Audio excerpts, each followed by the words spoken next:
कि देख लीजिए यही नीतीश कुमार पीएम मटेरियल। तो मतलब कांग्रेस ने बेंगलुरु में बुला करके मुख्यमंत्री जी को जलील किया। इससे बड़ा और बेइज्जती क्या होती है कि हाजीपुर से जब चिराग पासवान लड़ेंगे तो पारस ही क्या करें। मीडिया के माध्यम से ही कि आदरणीय नीतीश कुमार जी जो पीएम मटेरियल हैं, साथ रहने का वादा किया है। नित्यानंद राय जब मिलने गए थे तो मंत्री जी गर्म हो गए थे। नमस्कार, भारत लाइव देख रहे हैं आप।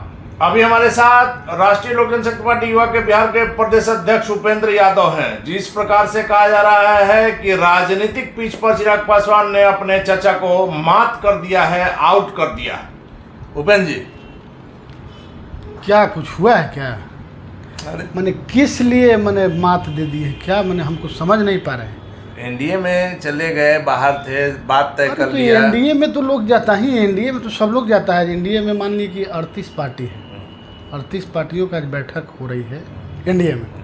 तो मिलने के लिए सब लोग मिलता जुलता है। नहीं, मिलना नहीं है। चिराग पासवान को ना सिर्फ बैठक में के लिए लेटर आया 2-3 दिन पहले, बल्कि बैठक से पहले अमित शाह से मिलकर सब फाइनल कर लिया उन्होंने सीटों को भी।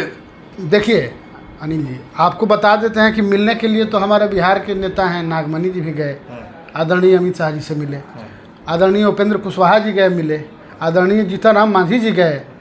तो मिलने के लिए कहाँ किसी मिलने के लिए आप फिर बातों क्या को समझ क्या समझे हम? चिराग पासवान ने सीटों को लेकर के फाइनल कर लिया, 6 लोकसभा 1 राज्यसभा। अच्छा, सबका किसी का फाइनल नहीं हुआ है और चिराग जी का फाइनल हो गया। चिराग जी ने सिर्फ चिराग जी का। चिराग पासवान ने शुरू में कहा था उपेंद्र जी कि एनडीए में जाने के लिए पहले हमारी शर्तें मानी जाएगी, तब हम बैठक में जाएंगे।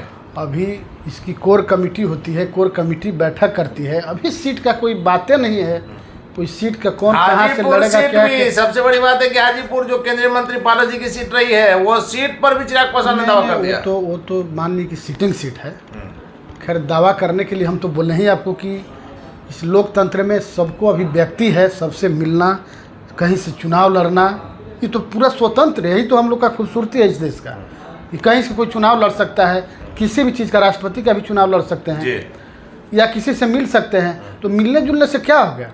अब हमारे सांसद आदरणीय कैसर साहब जा कर के मुख्यमंत्री से मिले तो लोग कहा कि मुख्यमंत्री से मिले।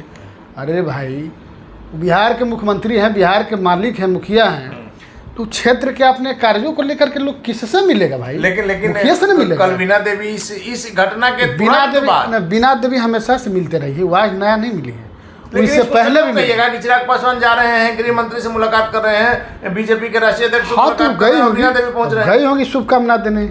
अब इंडिया गठबंधन में कहा तो जा रहा है कि आपके कई सांसद जो है चिराग के संपर्क में। वो तो आज से नहीं कहा जा रहा है, 6 महीना पहले भी कहा गया था। कहा गया था इस चीज के लिए तो वीडियो। लेकिन इलेक्शन के समय जब टूट होगी, अभी इलेक्शन का बहुत समय है। अभी झूठ मूठ के मतलब किसी का कुछ बने बताना और अफवाह करना। आप लोगों को कोई टेंशन नहीं है। चिराग पासवान हाजीपुर से लड़ेंगे तो पारस क्या करेंगे? कहाँ से हाजीपुर से लड़ेंगे? जमुई से लड़ेंगे कि हाजीपुर कह के जाएंगे? जहाँ आपने बयान नहीं सुना है चिराग पासवान इस बार हाजीपुर से लड़ेंगे। बयान तो आदरणीय पारस बाबू भी दिए ही हैं, उन्होंने भी कहा है। और सबसे बड़ी बात है कि इंडिया के साथ पारस जी बिना शर्त के हैं, हम लगातार ये बात करते हैं। वो तो बोले ही हैं कि मरते दम तक रहेंगे जी, वो तो बोले ही हैं। लेकिन अभी बात बोले हैं कि सीटिंग सीट है, सीटिंग हम कैसे छोड़ सकते हैं?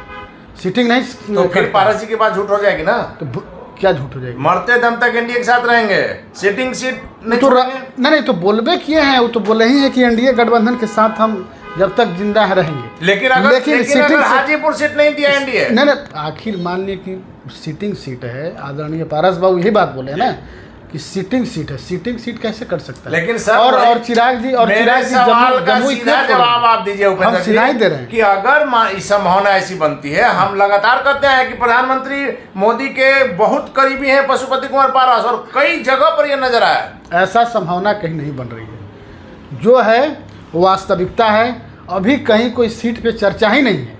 अभी तो सिर्फ एनडीए को, कुंडवा को बढ़ाया जा रहा है। जितने पार्टी अब एनडीए के विकास से, एनडीए के विचारधारा से, आदरणीय नरेंद्र मोदी जी के कार्यों से प्रभावित होकर के, और पूरे देश के जितने भी सब पार्टियां हैं, छोटी छोटी, सब लोग मिल रहे हैं। अभी सीट का बंटवारा होने लगा, सब लोग कहेगा ऐसी संभावना बनती है कि हाजीपुर से चिराग पासवान एनडीए से लड़ते हैं, तो क्या माना जाए कि महागठबंधन में जो मांझी जी के जाने से रिक्त सीट हुई है, दलितों का बड़ा चेहरा पारस जी है? नहीं, ऐसा कभी नहीं हो सकता है। आदरणीय पारस बाबू बोल दिए हैं कि नरेंद्र मोदी जी के साथ हम हैं, तो मजबूती के साथ हैं।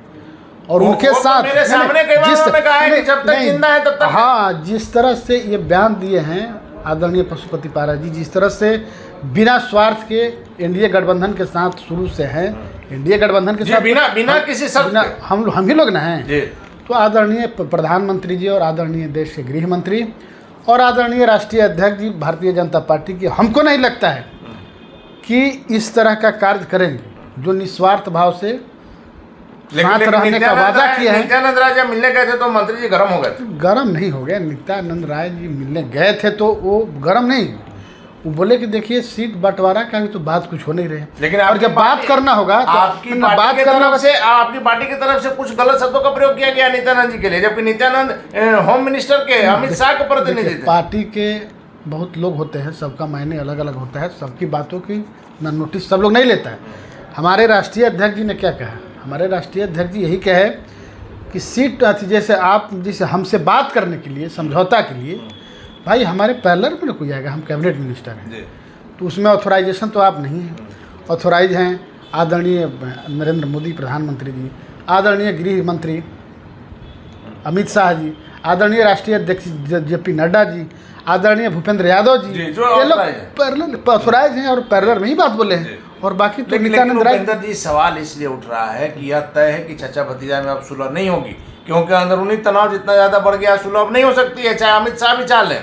तो वैसी स्थिति में आप सवाल का जवाब सीधा दीजिए कि हाजीपुर से जब चिराग पासवान लड़ेंगे तो पारस ही क्या करेंगे? हम बता देते हैं आपको कि ऐसी नौबत नहीं आ रही है, एकदम ऐसी नौबत नहीं आएगी। आदरणीय पारस जी ही हाजीपुर से चुनाव लड़ेंगे। चिराग पासवान लड़े हुए, इसी पर उनकी वार्ता हुई है। देखिए अभी कोई वार्ता नहीं, अभी सिर्फ है कि आप एनडीए में शामिल होना चाहते हैं तो आइए, आपका स्वागत है। तो उसका तो पारस जी ने स्वागत किया चिराग जी का, क्या आते हैं तो स्वागत वही है, आप आइए। जब हमारे विचारधारा सीट का बंटवारा कौन कहाँ से लड़ेगा, जब पूरा एनडीए गठबंधन के सहयोगी दल सब बैठेंगे तब उस समय सीट का बंटवारा होगा कि कौन कहाँ से लड़ेगा, कितने सीट पर लड़ेगा। राजनीति के मैदान में चाचा को चित कर दिया। उनका तो डिमांड है 6+1 का, तो 6+1 को मिल जाएगा। आप लोग का कहना में ही ना है, नहीं हमारा कहना में नहीं है, हमारा कहना जो बोल रहे हैं वो आदरणीय अमित शाह जी तो नहीं बोल दिए, आप जो बोल रहे हैं वो हम दिखा रहे हैं। आदरणीय अमित शाह जी या आदरणीय जेपी नड्डा जी कोई बोले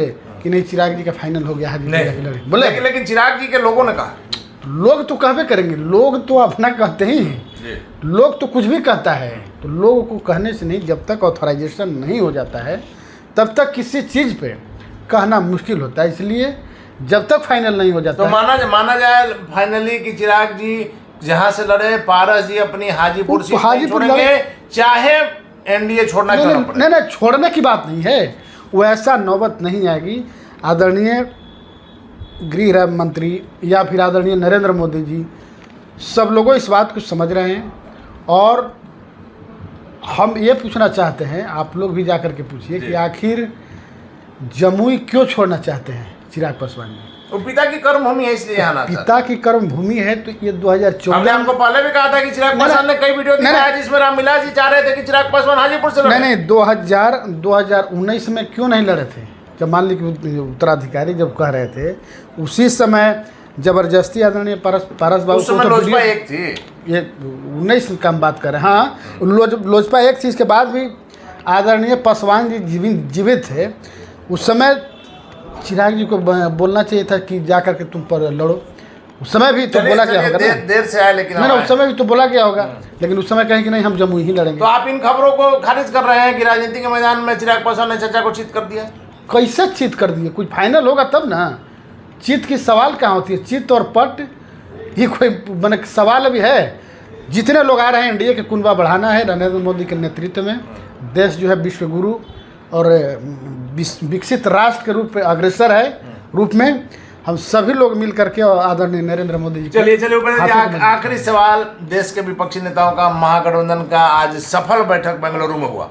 असफल बैठक, असफल आप कैसे कर सकते हैं? असफल अब देखिए, पूरा हम तो देख रहे थे मीडिया के माध्यम से ही कि आदरणीय नीतीश कुमार जी जो पीएम मटेरियल हैं, जो प्रधानमंत्री के चेहरा है, उनका बेंगलोर में पूरा होर्डिंग लगा हुआ था, उनका फोटो लगा हुआ था, और टुटलका जो पुल है सुल्तानगंज वाला वो लगा, हाँ वो हाँ वही लगाया था लोग वहाँ, पब्लिक लगाए हैं, जनता लगाई है, और कांग्रेस जनता का लगाई है तो कांग्रेस लगवाई है, कांग्रेस को सीधा आरोप है। हाँ, कांग्रेस ही लगवाई है कि देख लीजिए यही नीतीश कुमार पीएम मटेरियल होने जा मतलब रहे हैं। कांग्रेस ने बेंगलुरु में बुला करके मुख्यमंत्री जी को जलील किया। इससे बड़ा और बेइज्जती क्या होती है? आपको हम अपने घर में बुलाए हैं और आपको कुछ गलत शब्द बोल दे या गलत चीज़ आपको दिखाए तो आप बेइज्जती है ना हुआ है। एक चीज़ आपने और नोटिस किया होगा कि यहाँ पर लालू प्रसाद यादव मुख्य भूमिका में थे पटना में, और बेंगलुरु में सोनिया गांधी। नीतीश कुमार जी हैं कहाँ? नहीं है, नीतीश कुमार कहीं है ही नहीं। और तनिवानी अपना दिखा भी रहे हैं तो वो भी खत्म हो गया। आज ये साबित हो गया ना, कांग्रेस ने तो साबित कर दिया।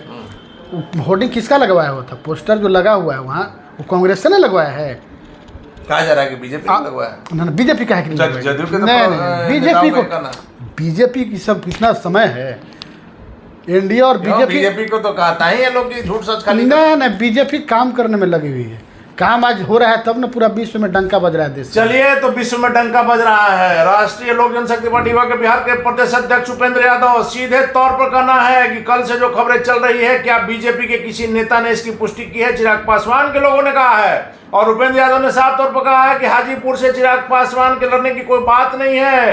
केंद्रीय मंत्री पशुपति कुमार पारस की सिटिंग सीट है, किसी स्थिति में नहीं छोड़ेंगे। और उन्होंने पहले से घोषणा करके रखा है कि जब तक जिंदा है एनडीए के साथ है। और इधर के जो आप पुरानी जो तस्वीर देखेंगे इधर कुछ महीनों की, उसमें साफ तौर पर पता चल रहा है कि केंद्रीय मंत्री पशुपति कुमार पारस प्रधानमंत्री मोदी के कितने नजदीक है। वैसे में चिराग पासवान का यह दावा जो लगातार कल से खबरें चल रही है उसमें क्या सच्चाई है वक्त बताएगा। फिलहाल आप बने रहे भारत लाइव के साथ। अगर ये वीडियो पसंद आई और वह बिहार के राजनीति और बिहारियत से सरोकार रखेनी तो सब्सक्राइब बटन दबा के चैनल के सब्सक्राइब कर ली। ओजे एगो घंटी बा, ओकरा बटन दबा देला से कुल सटीक और मारक खबर रुआ मुफ्त में मिल जाई। अगर रुआ पत्रकारिता के हमनी के नया प्रयोग में सहयोग कर चाहतानी तो ज्वाइन बटन दबा दी। पेटीएम नंबर नोट कर ली 9386816700। धन्यवाद।